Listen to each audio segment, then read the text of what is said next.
I just wanted to start with, because I know it's going to come up, Samardzija will start our home opener on Tuesday. Cueto will start for us on Wednesday, and the final game of the series will be TBD. I just wanted to give you guys that information. I figured it would come up on this Zoom call. Okay, thanks, Gabe. We can now get into questions. Just a reminder, if you have a question, please use the raise my hand tool or type question into the chat window.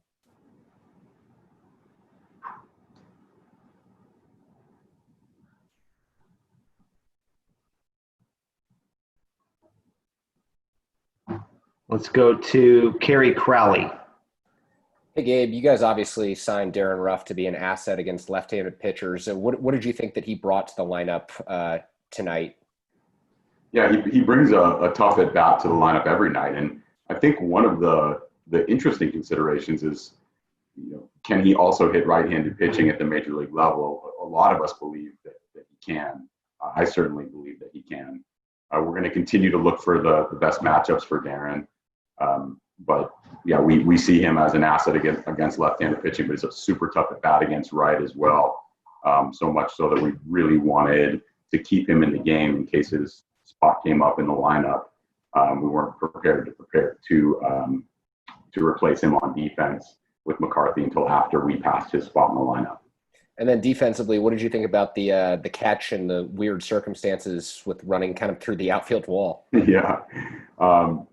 We were wondering if there was going to be any penalty for him running through the wall, but obviously, like if the gate is tight, then that doesn't happen. So, there were no concerns. There was a really nice play. We had some nice plays by Yaz as well. But our outfield defense was solid tonight.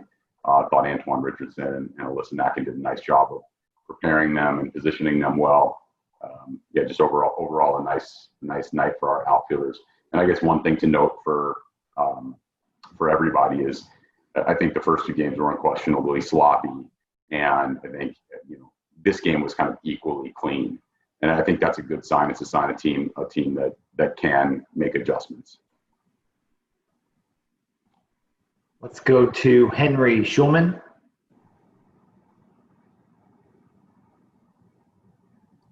Hi, Gabe. Hi, Henry. I know you always told your players, you kind of pounded on them to be aggressive on the bases. Did you think he would steal a base? Did that surprise you at all? We had some thoughts on a good pitch for him in that situation, and it worked out well. Okay, and you knew, I'm sure, the kind of the general strengths and weaknesses of all of your pitchers coming in, but even in 4 games, watching the bullpen relievers after you put them in, do you feel like you've learned stuff even in this short amount of time that will inform you in the days ahead? Yeah, I mean, I think we learned a lot tonight. First thing we learned is Coonrod is resilient. He hasn't had the easiest go the last couple of days, and he came into a game tonight in a very tight situation. I mean, openly we weren't expecting to use him in an especially high leverage spot tonight, and he turned out to be our best option for the group of hitters that he faced, and he really stepped up to the challenge. He comes out, executes 2 off-speed pitches for strikes. We've asked him and challenged him to fill up the zone, and he just stepped up and met the challenge. So we definitely learned that Coonrod can make adjustments and bounce back. We continue to learn that Rogers is going to induce weak contact, and we're learning that the ball's going to be on the ground a lot, and sometimes the balls are going to sneak through holes. So it's almost like at times he's going to have to record what might be 4 outs in an inning or 5 outs in an inning to the naked eye. You're seeing balls being put in play that look like they should be outs. If they're finding holes, he's just got to do it again. And he doesn't get rattled when he gets base runners through like weak contact and ground balls that sneak through holes. And I mean, look, we found out that God is not intimidated by the 9th inning. So one of the things that we've said, and I'm not prepared to go down this road yet, I just want to make that very clear, but one of the things we've said is that these guys will take control of roles.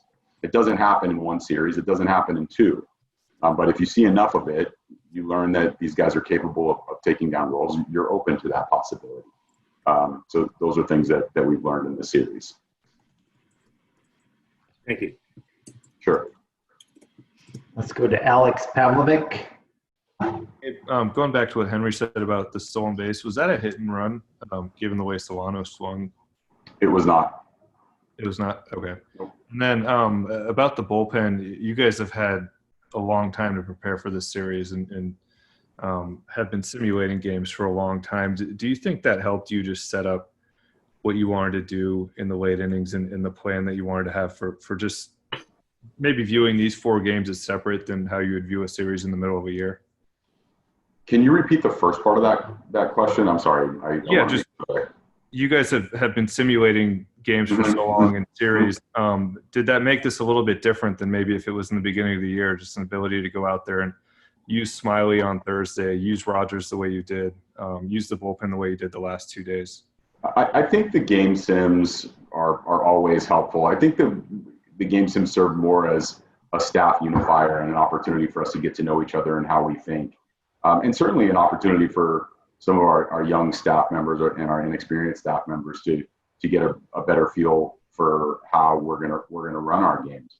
But I think much more importantly is the prep work that goes into like the pregame work that helps us prepare for each scenario that might pop up during the game. And I think that preparation has been well done by Andrew Bailey, who's great on the bench tonight.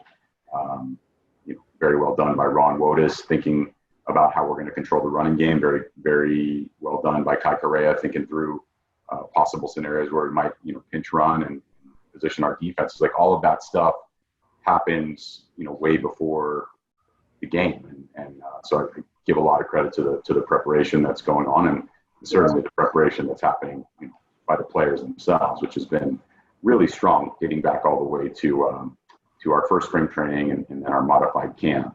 I think the preparation has consistently been there. Are there any other questions for Gabe?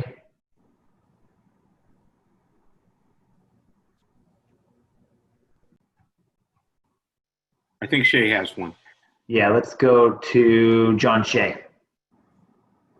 Yeah, hi, Gabe. Is heading home here, is there such a thing as a home field advantage with no fans? If so, how?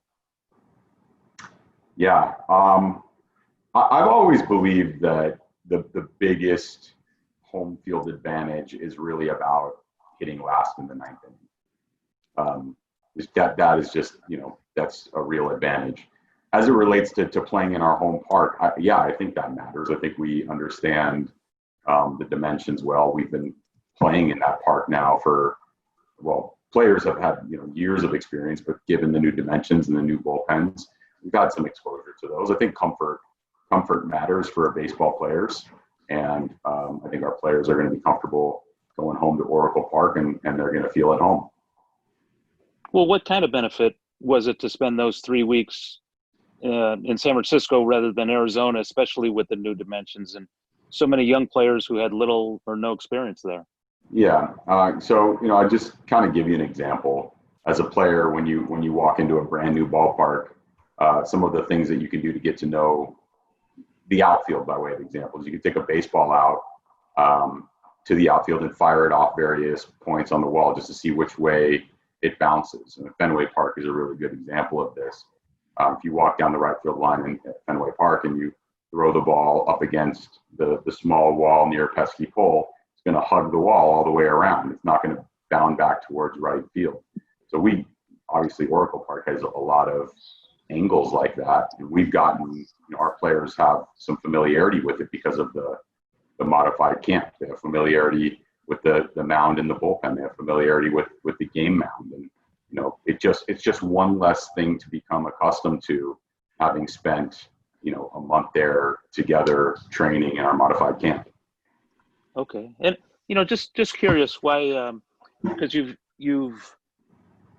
in LA, you didn't announce starters this early. Just curious why, what advantages, disadvantages, pros, cons of not stating your starting pitcher until as late as you did. And why is this any different? Why do you decide to announce them? I think in this particular case, it's pretty simple. We know that we're going to have two traditional starts at the top of the series, and so we knew we had a traditional start at the top of the Dodgers series, which is why we announced Cueto. And now we know we have two traditional starts at the outset of the San Diego series, so that's why we're announcing Samardzija and Cueto. What could Samardzija give you in that opener? Yeah, he's built up to 4+, like very similar to the way Webby was, very similar to the way Smiley was. And the only reason that Smiley came out of that game when he did is because we were bumping up against his pitch count, and he had a pretty heavy third inning. I'm sure you guys noticed, but 31 pitches is a pretty significant workload for one inning, and so it was a tough third. We wanted to send him back out there to get one batter in the fourth, make sure that he continues to build his ups. So he was up 4 times. There's no reason that next time Smiley goes out, he can't be up 5 times, particularly if he's efficient with his pitch count. For Shark, very comfortable with him getting up 5 times. He's built up for that. And we'll see how his start goes, and we'll manage it accordingly.